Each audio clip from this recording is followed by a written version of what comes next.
கொஞ்சம் விட்டுருந்து குரங்கிட்ட கடி வாங்கி ஆஸ்பத்திரிக்கு அனுப்பிச்சு விட்டுருப்பாங்க. இது ஒரு சின்ன கதை தான், டக்குன்னு சொல்லிட்டு டக்குன்னு ஓடிடுறேன். அதுக்கு முன்னாடி இது நான் சிக்ஸ்க்கு அப்புறம் எபிசோட் 53 வீடியோ பாக்குறவங்களா உங்க வீட்டு பிள்ளை நினைச்சு ஒரு ஃபாலோ தட்டி விட்டு போயிருங்க. நம்ம இப்ப இருக்க ஏரியா கொடைக்கானல் அடிவாரத்துல அம்சமா அமைப்பா அமைஞ்சிருக்கும். இப்படி ரோட்ல ஓட போறோம்ல, ரோட்ல இருக்கும்போது மலை மேல ஓடலாமே ஒரு முடிவு ஆரம்பிக்கிறப்ப அருமையா இருந்துச்சு. போற வழியிலே குரங்கு போய் சுத்து போட்டாங்க. அங்கதான் பிரச்சனை.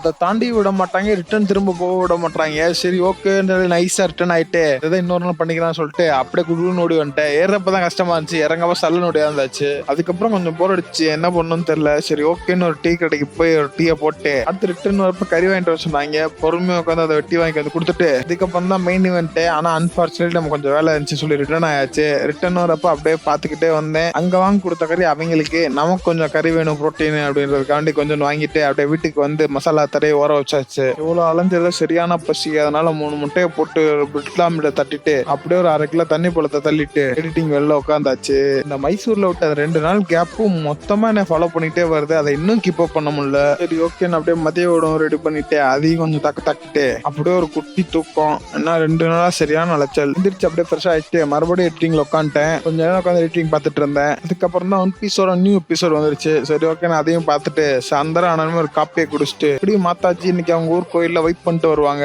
அதனால அவங்களுக்கு வேலை இருக்க கூடாதுன்னு பாத்திரங்கள்லாம் நானே கழுவி வச்சிட்டேன். கொஞ்சம் டயர்டிங்கான வேலை தான், ஆனா அண்ணனுக்கு இல்ல. அந்த அண்ணன் விட்டு ஏமா வேலையை முடிச்சுட்டு அப்படியே ஃப்ரெஷ் ஆயிட்டு பூக்கடைக்கு நடைய கட்டிட்டேன். அவ்வளவுதான், பொழுது போறதுனாலே பூக்கடை தான். இதுதான் இப்ப டீ ஸ்பாட்டு. கொஞ்ச நேரம் அங்க உட்காந்து ஊர் போறணும் உலக போறணும் எல்லாரும் நான் நண்பரும் பேசிட்டு இருந்தோம். அதுதான் எங்களோட ஹாபி. பேசிக்கலி நாங்க அதான் பண்ணுவோம். அதை முடிச்சுட்டு அப்படியே ரிட்டர்ன் வரப்ப ரிலையன்ஸ்ல கொஞ்சம் ஜாமான் வாங்கிட்டு வீட்டுக்கு போலான்னு பாக்குறப்ப சரியான மழை. எப்படியோ அப்படி இப்படின்னு தப்பிச்சு அந்த மழையில இருந்து வீட்டுக்கு வந்து சேர்ந்துட்டேன். இன்னைக்கு நாள் நல்லபடியா முடிஞ்சு. நீங்களே செய்ய முயற்சி நண்பர்களே.